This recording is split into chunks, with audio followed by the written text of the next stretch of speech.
how does the problem we're trying to solve actually get solved? What does the process look like? And that's why we built 86 the way we did. Yes, we have software. Yes, we have data. But your manager can also pick up the phone, send us a text message and say, my fryer's down, and we'll manage it.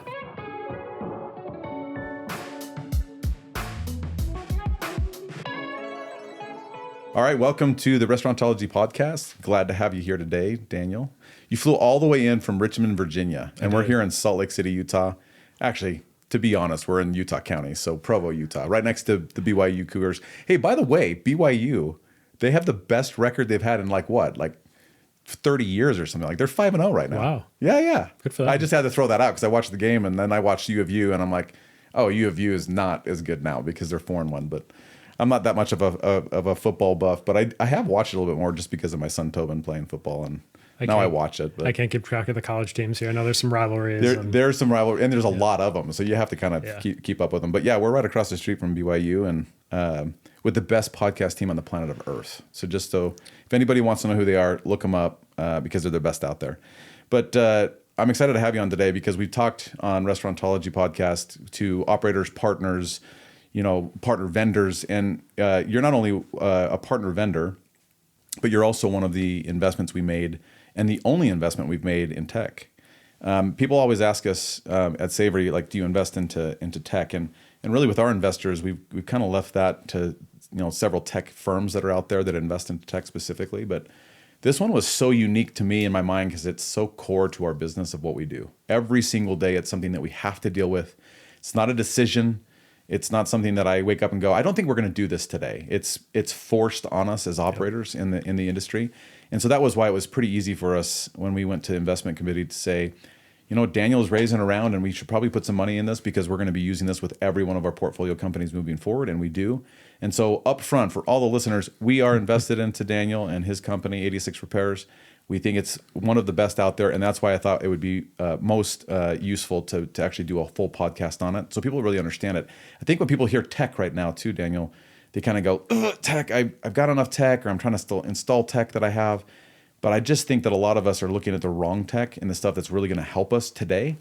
When I always think with tech, with our businesses right now, we say core to business, core to our business, something that's going to help me today. And maybe make something better or improve it. So we're going to get into what 86 Repairs is today so that we can not only put you up on the platform for all those that are listening, but to also understand I do this podcast to help people. And if I didn't think that what you're doing could help them, then I wouldn't have you on today, even though I do like you, dude. Well, I appreciate that. But before we jump in, I always think it's fun for people to listen on how it started, why you started it, and of course, a little bit about your background. So real quick, give your intro and your background of who you are, where you're from, and why you started 86 Repairs. Yeah, well, I appreciate you having me, Andrew, and obviously for the partnership with Savory and your team, one of the best out there. So we appreciate that. I'm going to give you a free liquid death because of that statement. There you go. Well, cheers. There you go, right there. Beautiful. We'll do the promo. Well, my background has been full of interesting industries. I've been in tech for almost 25 years, and I was a software engineer very early in my career, and then moved into the business side. Pretty early on, I realized I wasn't made for just sitting and building things all day. I needed to get into business models and innovation in the broader sense of the word. And I've never really been somebody who loves cutting edge technology.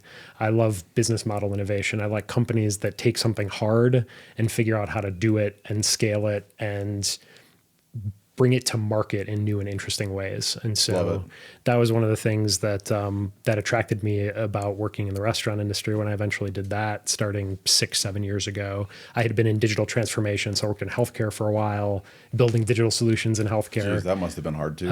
It is hard, but every industry has its sort of tech laggardness that needs to be figured out. And so we're excited to be part of that. And again, one of two founders of 86. We can talk about the founding story a little bit more, but my co-founder, Joe, worked in the food equipment business. He ran the company that makes all the bread slicers and bagel slicers for Panera and Einstein's Bagels. I actually didn't even know that. Yeah. So that's where the idea for 86 came from, real industry pain and an understanding of those problems. Awesome. So for those of us that don't know what 86 means, I mean, you got to just tell people, what does 86 mean in this industry? Yeah, in the restaurant industry, 86ing something means taking it off the menu, right? So you're out of tomatoes, 86 the tomatoes. Okay. So 86 repairs is about... Oh, you know. Yep. 86 repairs 86 repairs. Yeah. So we're going to remove the repairs. Take it off your plate. Take it off your plate. Okay, that's what we want to talk about. Take it off So your plate. with 86 repairs, did it start with what it is today, or knowing tech? Because most people know that I was in tech for 11 years. Usually what you start with and kind of the idea, the outset of what you're going to do, it changes and morphs so much. Mm-hmm. Is it the same thing that you thought when you went into it 7 years ago, or has it morphed into something much greater, much more difficult? Well, I think whenever you start a company, it's a lot more difficult than you think it's going to be, right? But no, really? Yeah. Sorry. I always tell every founder it's going to be 3 times as hard and cost you 4 times as much. Is that true? Yeah, maybe 4 and 5. 4 and 5. Okay, I'm going to go up the next time I talk to some entrepreneur. Yeah. We, for us, I think building the company, scaling the company, we started with a great core business. And I say that not out of ego. I say that because we spent the time talking with operators, doing ride-alongs with service companies, understanding why, like you said earlier, repairs and maintenance is just this reactive, horrible thing that restaurant operators have to deal with. And it's such a black box for them. And so really understanding that has meant that the core problem we're solving it and the specific ways in which we're solving that problem haven't really changed since the original idea.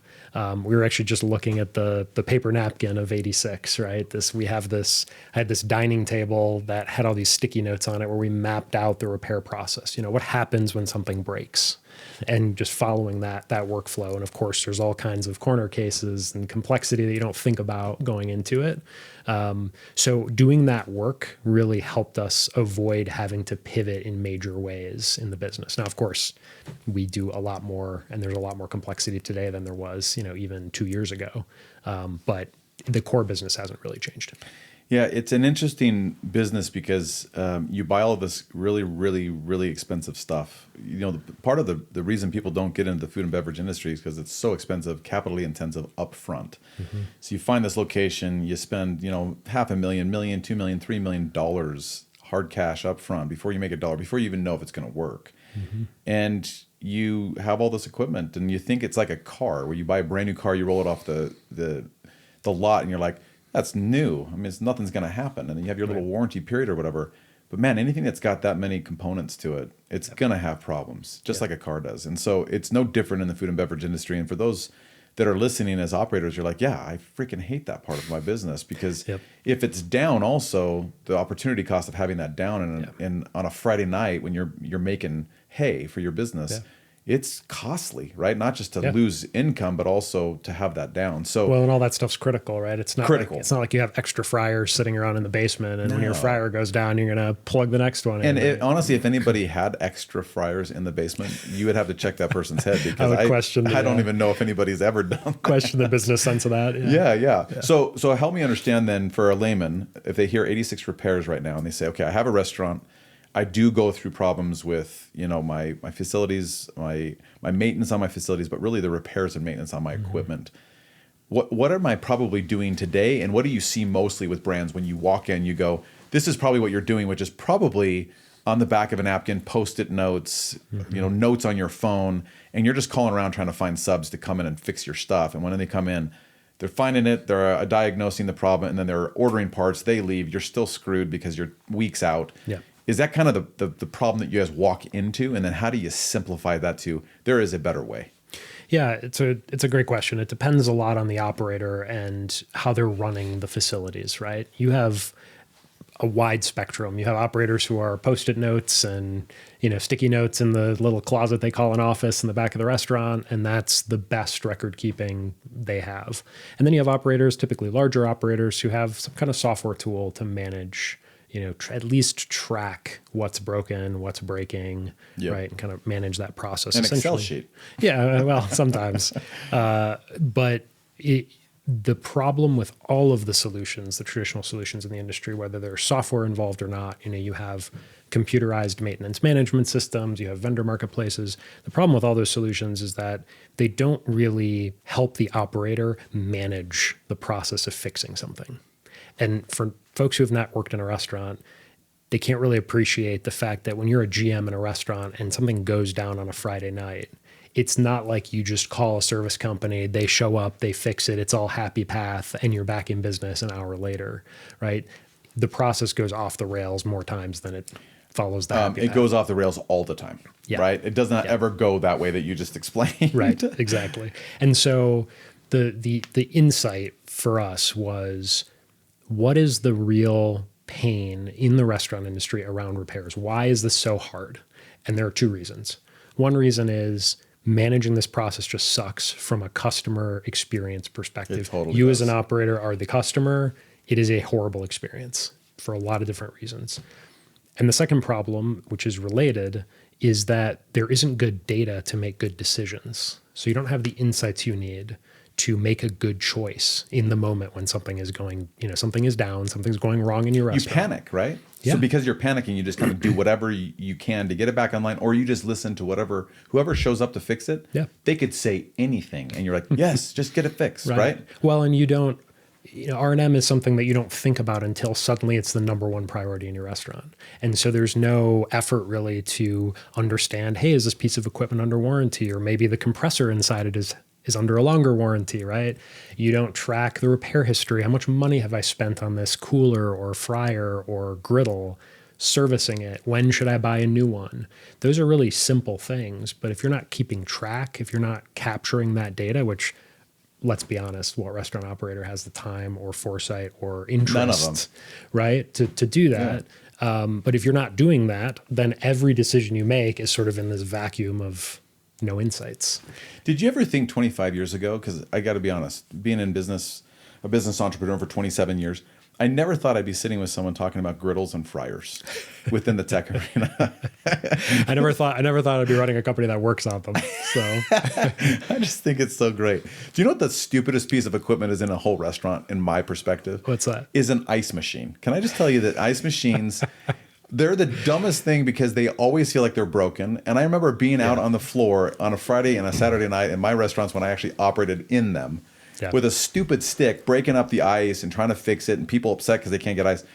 I don't know why they can't get those things right, but everybody would think an ice machine is like the easiest piece of equipment, is the stupidest piece of equipment. You would think. Tell me that you definitely fix ice machines. We do. All we the do time. work on ice machines. Yeah. Okay. So how does 86 Repairs then actually take the repairs off of my plate as an operator then? Specifically, layman's terms, so people that are listening going, oh my gosh, I actually need that in my life. Mm-hmm. So they're really, it's in a nutshell, very simple. Something goes down in a restaurant. Our customers submit a request to our team, and we manage the whole process of getting it fixed. Wait a second. That doesn't even sound real.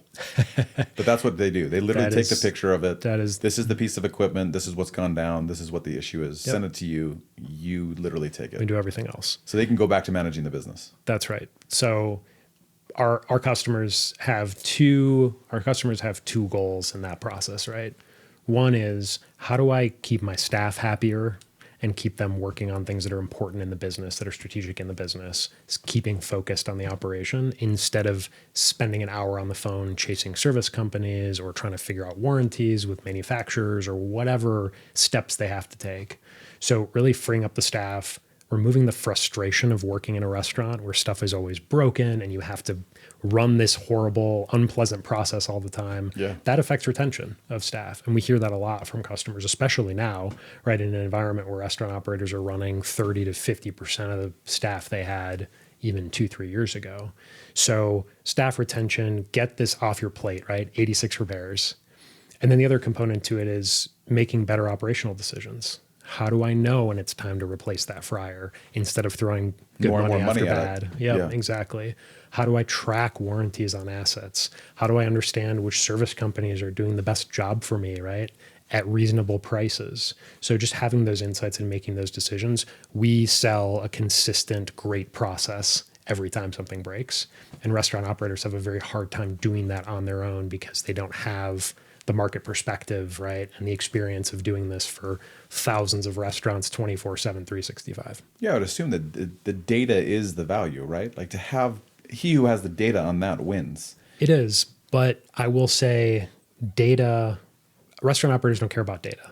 They care about what the data can do for them. Yeah, right? that's and right. so I think for us, it's important that, and that's our mantra internally, right? For us, it's important that we use the data to provide insights that are valuable, but we help make those insights actionable in some way for the operator.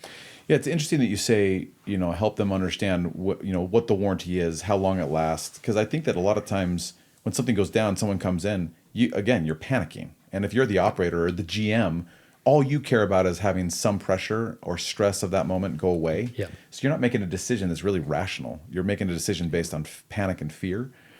But a lot of times things are under warranty, and you don't even know that. And someone could probably take you to the cleaners if they didn't say, well, I can fix this. Instead of sending you the bill, I could send it to the manufacturer, right? And so I'm assuming you guys manage that. We do. Yep, we do. And again, this is, there's a spectrum. You have general managers in restaurants who have a lot of experience and know a lot about equipment, and they're willing to get in there and troubleshoot things and, try to figure it out. And, I would still ask whether you want that person spending their time that way. And then you have managers who are inexperienced. They have high turnover, right? You have restaurant brands where managers are turning over every 6 months and they don't have that experience. And so for them, even asking the question, is this thing under warranty? That's not a given. That's not a guarantee that you're going to even, have staff who are thinking about those things. You've said a couple of times retention now, and I guess I didn't think of that ever since I've even invested. I never really thought about retention. But if you think about retention's number one, the hardest thing in any business. I don't care what business you're in. Food and beverage is one that people notoriously think, people don't stay very long. Well, when you have younger kids or college kids that are doing it to kind of put themselves through college, of course, they're going to spin out and go do something with their career. But there's a lot of career-bound people in this industry that are there always. Yep.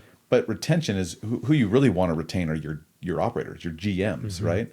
And I didn't think about that. If you give them a system that, I guess, a store that's broken all the time, it just adds to the complexity and the stress of their job, and they probably don't want to stick around. Yeah, I mean, who wants to work in an environment where they don't feel like they can do their job effectively, right? For sure not. So with the actual software itself, I think that when you go into software, a lot of times always the pitch. I mean, it was the pitch when I was a software or a technologist and I had tech companies, and we would go out and sell the software. People would always say, well, is it going to save me time and or money, right? So money, right? It's direct money, it's going to save me. But time is also money. But sometimes people have a hard time, quantifying how much their time is equal to what they're paying you for the tech. How is it that you guys break down, if we come in and help you, this is how you're going to save time and or money? Yeah, it's a good question. And I would say today in the restaurant industry, if you're trying to sell a solution, especially a tech solution, it's got to do probably both of those things. Probably both, right? Yeah, probably both of those things to work, to even have a seat at the table with operators. For us, we think about quantifying savings a couple different ways. Number one, we see operators who are leaving money on the table by not understanding the warranty status of equipment, by not having an avenue to troubleshoot an issue, right, and solve a problem on site with the staff there to minimize the downtime of that equipment and avoid an unnecessary service visit. There are a lot of service companies being sent out to plug in equipment, to flip circuit breakers, to clean a filter, right? And those are expensive service visits, right? You're in most markets, they're so expensive. $300 in just to get somebody to show up. And so that is a very difficult situation for operators. And if they're not optimizing those in the moment decisions, right, that the staff are making and avoid unnecessary service in the first place, they're leaving a ton of money on the table. That would be like ordering an Uber, and by the time the Uber gets there, you're $300 in. Right. That's the stupidest thing I've ever heard. Like it's a dumb system, right? It is, but there's a really interesting, and we can go down this rabbit hole if you want, but there's a really interesting macro problem here, which is one of the reasons we started the company, and that is service companies have their own labor issues. They don't have enough technicians. And so the thing that's happened over the last couple of years that's made this problem worse for operators is it's gotten more expensive and response times have gotten worse because there aren't enough techs out in the field. And so what that does is it really impacts the buying power that an operator used to have with the service company. You used to have service companies who really wanted your business. And so having these vendor marketplaces that are marking up the invoices a little bit and promising the service companies that they're going to, send them a bunch of work, that worked a few years ago. But now the buying power is all with the service company. And so Anyway, I think that is one of the key problems that a lot of operators haven't realized has actually happened beneath the surface. And so you have very large restaurant operators who are using antiquated tools that have hurt their relationships, tried to intermediate those relationships with service companies, and really driven cost up. Are they going to fix that? Like, is the tech industry, the service tech industry, is that going to fix itself, right size, or do you think that it's getting worse in the job, I guess, placement within that industry is just getting worse? Are we going to see it get worse or better? I think it's worse. You do have, I think, expectations in the market kind of catching up to where the market actually is, but I think it's getting worse. I mean, all the stats we see are worse. You know, I read something the other day, 30% of electricians will be retired by 2029 or something like that. And they're not being replaced quickly enough. And so I think you'll see operators continue to shrink their equipment footprints, right, as much as possible. You will see some more predictive tech, including 86 repairs, helping you predict failures, helping you drive more effective maintenance programs, right, so that you need fewer repairs. But I don't think this problem is getting any better in the next couple of years. You know, it's interesting because I sit down with my boys. They're adults now, but they're like, what should we do with our career? You know, they have their interests, but I'm like, go be an electrician. Yeah. You should just go be an electrician. Yeah. Stop trying to go conquer the world. You'll always be needed. There's a shortage. You could probably make bank. Because all I know is when I was building my home, I saw dudes driving up in Raptors, all wrapped with their name of their electrician company, you know. Yeah. And I'm like, they're making pretty good money to be driving those trucks. So I agree that a lot of these tech positions, these service tech positions, are probably in high demand. Yeah. But I didn't think about it that way. So help me understand that again. For the tech side itself, if I pay you X dollars for the technology, how am I going to see savings? And help me understand what my expectation should be using a tech like yours, because I assume that with most tech, you get it involved. You implement it. You're not using it perfectly for the first little while, so you expect immediate savings, but you don't see them until things really start smoothing out. Is that similar to what you're going to experience with 86 repairs if you install it? Yeah, there's a little bit of a crawl, walk, run, I think, for sure. But we think about cost savings in two ways. There are insights that you get in the moment to make a decision. So, for example, I'm a manager, my walk-in goes down, I need information to make a better decision. If I just had a service company there last week, but another manager called them and I don't know that, then I'm going to call a different service company and now they're not going to warranty their labor. So I've just spent more money than I needed to on a second repair that should have been fixed right the first time. That's a small thing, but that adds up very quickly. Oh, yeah. If I don't know how to troubleshoot an issue effectively, if I don't know the warranty status of the equipment, if I'm not making good decisions about all of those things in the moment, then I'm leaving money on the table. And so that's one of the things that we help our customers do, not just with software, but also with services, right? Our customers can call, they can talk to a real person, they can text message with a real person who will walk them through troubleshooting steps, right? Which is a lot better than just pencil whipping your way through a checklist on a piece of software or a mobile app, right? So being able to drive up troubleshooting rates, drive up warranty claims rates for our customers, effectively managing the assets on site, helping those make those little decisions more effectively, that's a huge savings opportunity. And we see, for example, our dispatch avoidance rate is like 12%. So 12% of service visits that we see coming in, we're able to avoid dispatching a service company or an in-house technician by any of the things I just mentioned. And then the other piece, so you have this in the moment reactive decision making that always exists, right? You have a decision to make right now. On the other side, we have proactive operational insights. This is things like managing your vendor mix effectively. How are those service companies doing when I'm paying them all this money? Yeah. Are they showing up? What are their first-time fix rates like? How do their hourly rates compare to other similar quality service companies in the market? As a restaurant operator, I only know about who I've worked with. I don't know about everybody else that's in the market. And so we aggregate a lot of that data for our customers. And this is kind of the crawl, walk, run piece. Over time, we can then give them insights and make recommendations. Hey, you've got an opportunity here to save money, or you've got an opportunity to increase the response times of a service company and reduce your down equipment. So all those things add up that are more operational insights decisions that we're making maybe on a quarterly or semi-annual basis.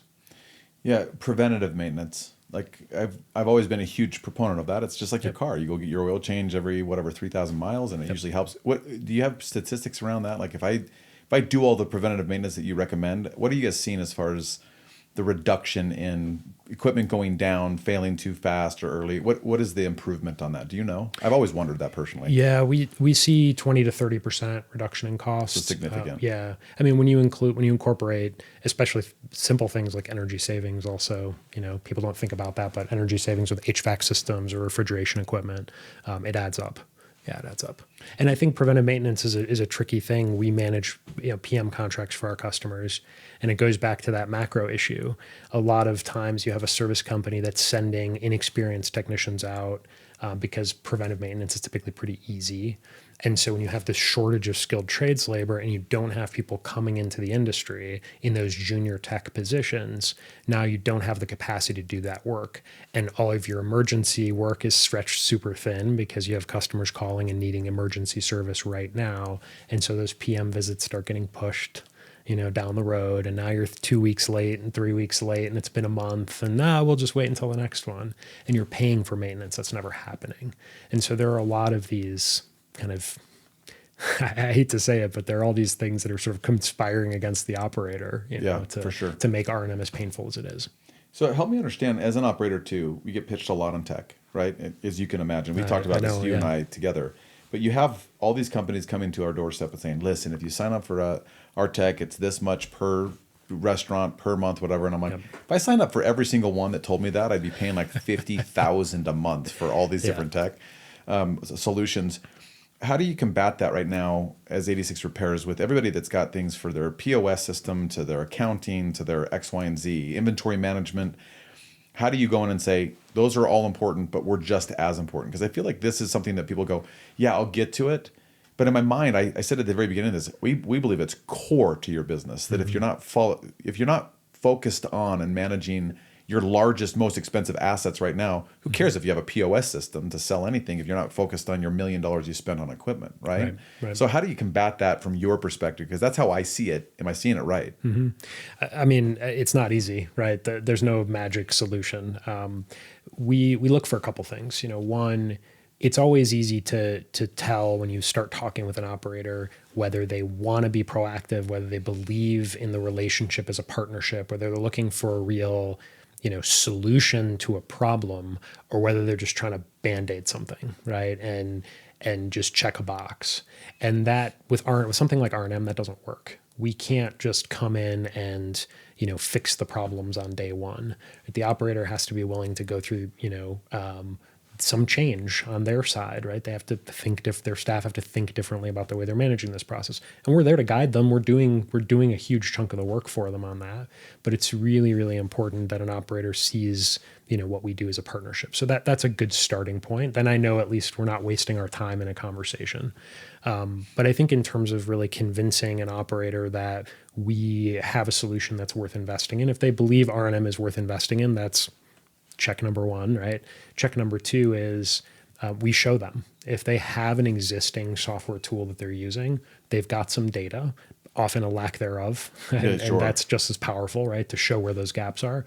We do cost assessments for prospective customers all the time, operators who are interested to know, I just see my R&M costs going up on my P&L. I don't know why, I need a different solution. And so we do the cost analysis. We run these all the time. And what we see over and over again is through these traditional legacy software tools and vendor marketplaces and all the stuff that's existed to solve the R&M problem in the past, operators are paying, we see anywhere between 13 and 26% more for the same service that our customers are paying for, because they lack good data. They're not making good decisions in the moment about avoiding unnecessary service in the first place and optimizing the vendors that they're working with. Yeah, that's a pretty staggering number. When you're huge, I'm sure that it probably is a big, big number. Okay. Does this work for everybody, from someone that has hundreds of units down to one single unit? Should you be operating every store, no matter whatever size you are, the same way? No, I don't think so. I think an operator that has a couple of stores, a couple of locations, is going to do a better job micromanaging and handholding this day to day than a company like ours will ever do. And I hate to say no to those operators because I want to help them. I think it's an honest answer. At the end of the day, it's just not a good fit because they're in the restaurants. They have the relationships. They have the history on the equipment. They're able to manage that, much better than anybody outside of the business will ever be able to manage it. And they should manage it. But once you get over 5-6 units, it's a different game. I mean, from scaling restaurant brands, there is a tipping point where you can no longer run every core function of the business, and then building systems and processes to do it better at scale is really critical. Yeah, you want me to tell you the inflection points? People don't know it. Now that we've done it so many times and are doing it still several times with our portfolio, it's 6, 15, 30, 55. 6, 15, 30, 55. Those are the inflection points. Okay. When you get to those points as you're growing a brand, you kind of feel like, I got it. And then you hit that next one, you're like, shit, everything's broken. Everybody's unhappy. Got to fix it again. I got to throw a bunch of weight at it to make sure that we have it ready for the next, growth scale. It's a tough industry. And I think that that's for any business. I remember when I was in tech, also there was different inflection points for tech as well, as you're feeling. You have felt it too as you've grown this business. It's tough. Inflections is tough. Let's talk a little bit about AI. Everybody's talking about AI. And the one thing I will say about AI is that has no real room in this industry because we're not eating anything that is called AI. I mean, this is such an antiquated industry anyway. Yep. But it's actually not true because as I've looked at all of our tech and our tech stack in our industry, there's a lot of AI starting to be layered in over tech. In our POS, there's some AI reporting that's being pulled from that. Within our HR systems, onboarding and response is becoming more AI layered. What in this portion of the tech stack is going to be affected by AI in your mind? And are you starting to think about using some AI to assist us as operators? Yeah, it's a great question. So for me, I said at the beginning of the conversation, I have never been someone who believes in technology for technology's sake. I think if you're solving a problem in an effective way with technology, that's what gets me excited about leveraging something new. And so we've been intentional about implementing AI into our platform. We have some AI-driven financial forecasting tools. We have been very careful. So that's an example of something we are doing that leverages machine learning, AI tech.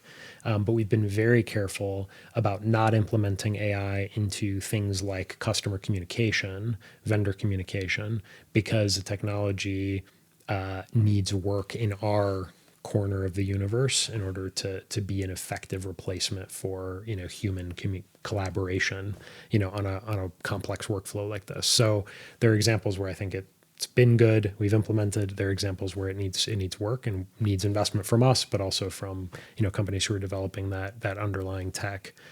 I think R&M would benefit the most from IoT and the data that IoT systems can collect and the insights you can build on top of those. But I think the problem with IoT, everybody has talked about sensors and equipment for 10, 15 years. And I know some very large restaurant brands who've spent millions of dollars, IoT enabling all of their equipment. And it always falls apart at the, what do you do with the data, with the sensors, with the alerts that those sensors are triggering, and how do you connect a few dozen different types of equipment in a restaurant together into a single platform? Yeah. So IoT is one of those areas where, again, it's easy to sit here and say, okay, AI, IoT, I'm going to predict a failure. I'm going to know when that fryer is going down before it goes down. But nobody has a centralized platform and nobody has the data. And that's one of the things that we have always been excited about at 86. We started the company in order to capture a lot of data by managing this process and getting our hands on as much data as we can about what's happening end to end when something breaks in a restaurant. And now that we have that data set, we can do some very interesting things with that data and actually build those predictive models where historically that data has never existed in the industry. For those of you that you just blew their brains up with IoT, what does that stand for? Internet of Things. Internet of Things. Yeah. Okay. talk to us about how. So first of all, though, it's great overview on AI. I personally believe there's going to be a lot of dead bodies along the highway of AI. Of course, there's just going to be. It's new. People are all getting excited about it. They're seeing the power of it. I've seen that back in my day too, in the .com bubble when that blew up. There was a lot of things that people were throwing at the wall and seeing if it stick. They got excited about it, and none of it worked, and it blew up. AI is working, but I think it's the way you use it and you layer it in with other tech. Yeah. I don't think it's the single source tech that's going to solve everything. Yeah. Period.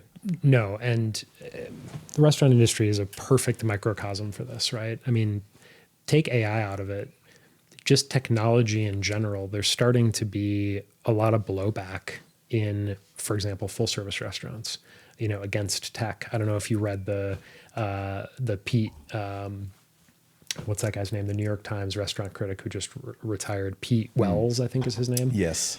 His final article was not a restaurant review. It was a plea to full service restaurants to bring the hospitality back to the dining experience. Right? That's why we go to full service dining. It is, exactly. You go there for the experience. You don't want to be overly tech.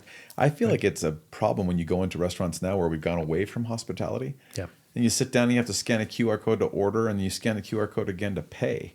Yeah. And I'm like, I'm paying a tip on this, and there was no hospitality. Well, and you have to know who you are to leverage technology in the way that is true to the brand that you're trying to build. If you're a full service restaurant, you should be using technology. AI is no exception, in a very different way than if you're running a QSR, drive-through restaurant.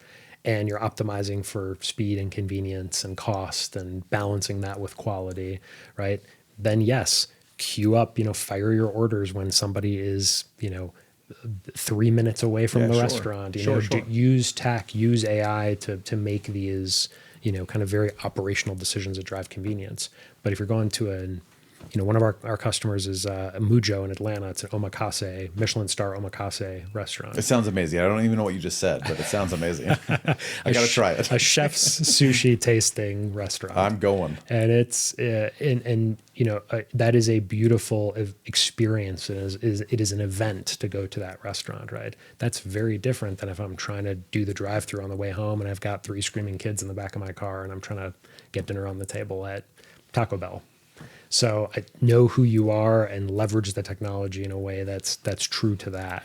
It's an interesting statement because I think that I don't get as mad if I see my credit card statement. I see like a $350 charge for an amazing, great, Michelin star restaurant that you go and have an experience in. It's like a memory, right? Like you created a memory, but then you leave Chick-fil-A after buying food for 3 of you and it's $50 now or $47. You're like, what the freak? I just paid that much money for chicken sandwiches for. Yeah, that's a whole other conversation. It is.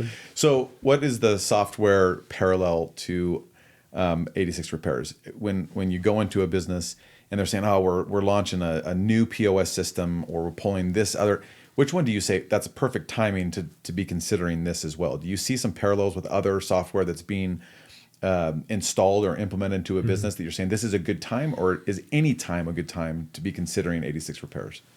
Well, I would never advise an operator of any business to just, not think about the full landscape, right? When you're making a choice to implement something. If you've already got, a bunch of change management initiatives happening in your organization, it's not a great time probably to implement one more, right? So I do think you need to think about what all you have going on. To answer the question more directly, it was interesting this year. I went to the Restaurant Leadership Conference earlier this year, and it was the first time I ever saw restaurant operators walking around with these diagrams of their tech stack. They had these wheels that showed all the different, software tools that they were running in the restaurant and how they were all connected or not connected together. And, this is the question, the thing that everybody was talking about starting really in March, April at these events was, how do I get all this tech to talk to each other and do something, keep me from having to live in all these different tech worlds in order to run my business. And we've heard that from operators since the beginning of the company. Yeah. But it just the number of tools and the lack of interconnectedness between them has just gotten out of control for operators. It's out of control. And I remember, I got to distract you for a moment. I came from the tech world into the food and beverage industry. And I remember the first catering order in our restaurant, it came in on a fax machine, a fax machine. And I think to myself that was in my lifetime. That came like through the Dead Sea Scrolls, and you'd open that little wax piece of paper, and it would show you the order. I worked in healthcare, so you don't have to tell me about that. Same thing, right? Yeah. So then you go to the point where there's all this tech that was thrown into the industry, and I was like, come on, let's speed this up, man. We're so antiquated. And then all of a sudden, 2020 happened. I'm not even going to say the word of what happened because I hated that time. But that happened, and then so much tech, because we had to have it to even operate, was thrown at us. And I think there was like 5 years of innovation that was thrown at the industry in 1 year, don't you think? Yeah. But now 100%. The problem is that there's so much tech, and there's a lot of tech that's got serious dollars behind it from a lot of big firms. Yep. And now it's just so complex. Do you think that there's a world ahead of us that has some sort of a cog with all of the different spindles coming into it where they can communicate? Do you think there's a world in which that's going to happen? Because it is complex right now. Yeah, I think that has to happen. I think so too. I don't think there's a way to move forward without that. You see what happens in every, sort of life cycle of the evolution of software in an industry where you have big players starting to gobble up these point solutions and trying to do all these things well. And of course, they usually end up only being good at a few things, right? So you get these platform type businesses that are sort of the one solution, right? This piece of software is going to run your whole business. And that never actually ends up happening. But that, the interconnectedness, I think, we live in an age where software is better at talking. These tools are better at talking to each other than they've ever been before. It's just a matter of the vendors and their customers working together to understand what actually adds value, because connecting two systems together doesn't necessarily add any value. And so to answer your question from earlier, a system like 86, we integrate with, for example, accounting software, so we can pull cost data in to understand service history and just reduce the friction of having to collect invoices from service companies, those kinds of things. And that's useful, but is it useful for me to connect into a food inventory tool or even point of sale?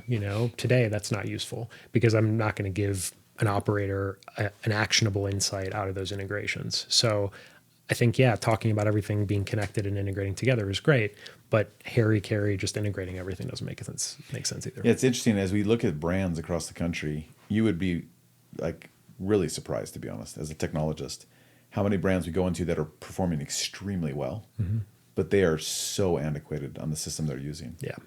And I'm like, wow, I am so impressed with how good a shop you have, and you're making so much money out of this place. Yep. But they've kept it simple. Yeah. So I think the rule of thumb in my mind, always with technology, for me too, is just keep it simple, right? Get the ones that are core to your business, all the peripheral ones. Yep. I would really think twice about implementing all these cool pieces of technology Yep. that don't really drive either innovation within your brand, a sense of hospitality with your client, but then taking care of what's happening behind the scenes that makes your business tick. Yep. And that's why I think 86 Repairs is something that's so core for me, to our business, is I got to make sure it's up and running, or I don't have a business to serve to my guests. That's right? And I think we really, as a technology industry, we have undervalued change management and hospitality, and the interface between the people using technology and the technology itself. And I don't mean UI UX design or those kinds of things. I mean, how does the problem we're trying to solve actually get solved? What does the process look like? And that's why we built 86 the way we did. Yes, we have software. Yes, we have data. But your manager can also pick up the phone, send us a text message and say, my fryer's down, and we'll manage it. And that's a very different experience. It's a different interaction. And that has been harder to scale and more expensive to scale. And it is a more complex business to run. But the end result for the customer is solving the problem, which is that GM doesn't have time to be messing around with software and entering data into a tool. They are running a restaurant, and they need to be focused on running that restaurant. And if we don't solve that problem, then we're just like everybody else. Yeah, it seems kind of like a no-brainer, but I think people just overcomplicate it in their head. Like, no, we're good. We've got it. Our GMs are going to do it. I don't think you think about the human interaction piece of it enough. If you're not thinking that making this easier and taking it off of their plate so they can actually do what their core job is, you're not thinking about it the right way. Yep. So my last couple questions then would be, what would be the easiest way to kind of, you said crawl, walk, run with 86. What would you suggest? How crawl, walk, and run? Like, how do you just define that? Well, like so many technology solutions, I think it starts with onboarding, with implementation, right? So we run an onboarding process for our customers that, essentially builds out their standard operating procedures for managing R&M. How much money do you want people to be authorized to spend in your organization, right? How much is that GM authorized to spend? And who is the next, point of contact for that escalation and those spending decisions? So we build out things like that. Who are the management teams at your locations? How much money can they spend?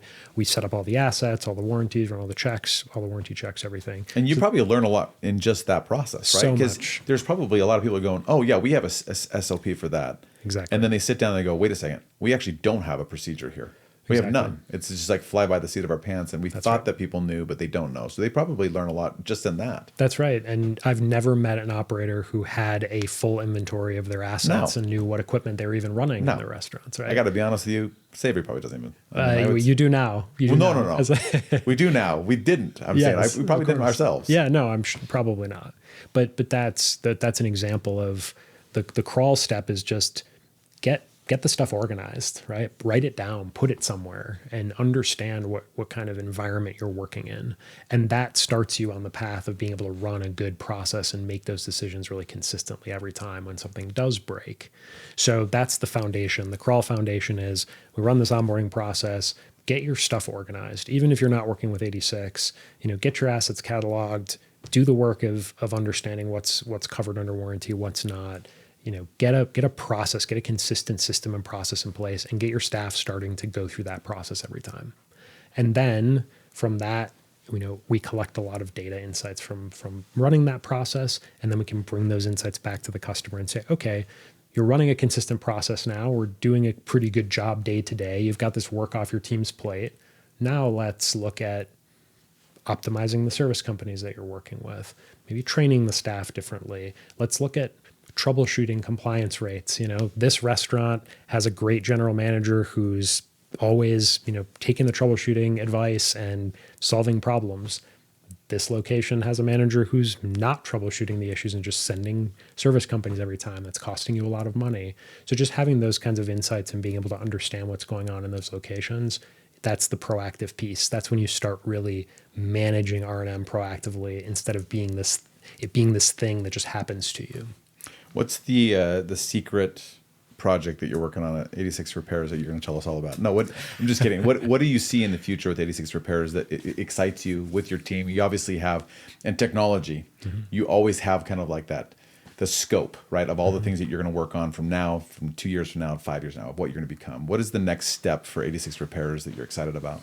Yeah, the thing that's most exciting for me is that we're now at a place, we've scaled the business, the core business has been built up and scaled to a point where we have all this data that we can also use to help other stakeholders in the industry be better partners in the R&M process. So we're starting to do integrations with service companies to help them be better partners and take better care of their customers. They don't like these service calls to be dispatched to flip a circuit breaker, plug in a piece of equipment, right? Because it leads to a bunch of disputes with their customers. They have limited, they have labor issues. They have limited techs. Yeah. They don't want to be sending people out for crappy jobs that they're going to have to eat an invoice on, right?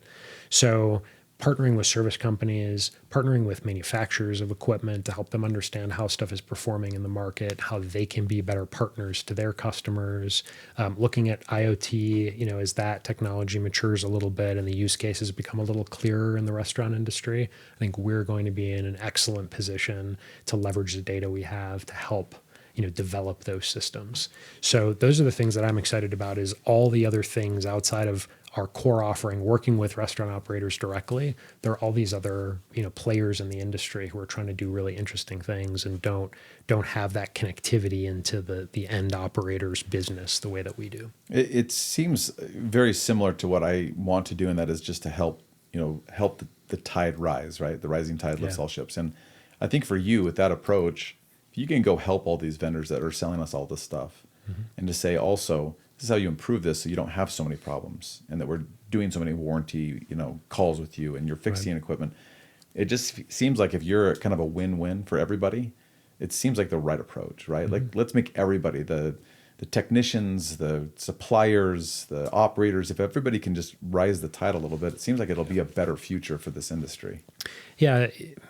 Ultimately, if you're running a business to solve a real problem and you genuinely care about solving that problem, the money and the success and the scalability and those things, they might not be easy, but they will follow.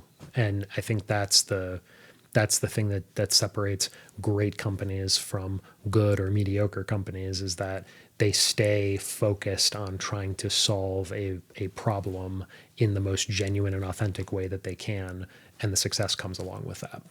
Well, that was a mic drop statement, so we're going to go ahead and end on that one. But we are going to finish with a couple rapid fire questions just so we can get to know you a little bit better. Is one of the answers liquid death? I was going to be, but now you just blew that one up.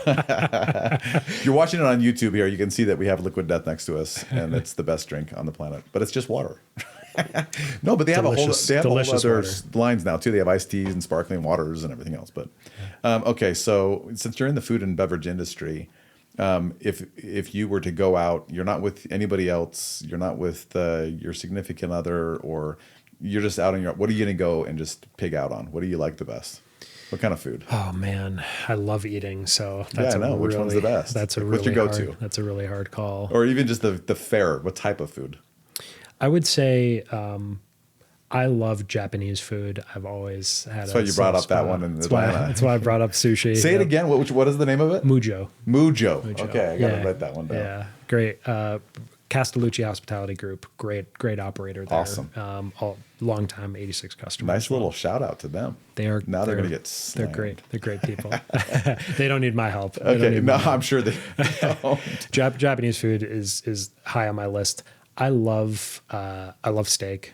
I know that's a standard traditional classic. Restaurant steak though, it's hit or miss. Yeah, it really is. It's really hit I've gone places before. I went to STK one time, and I love that place, right?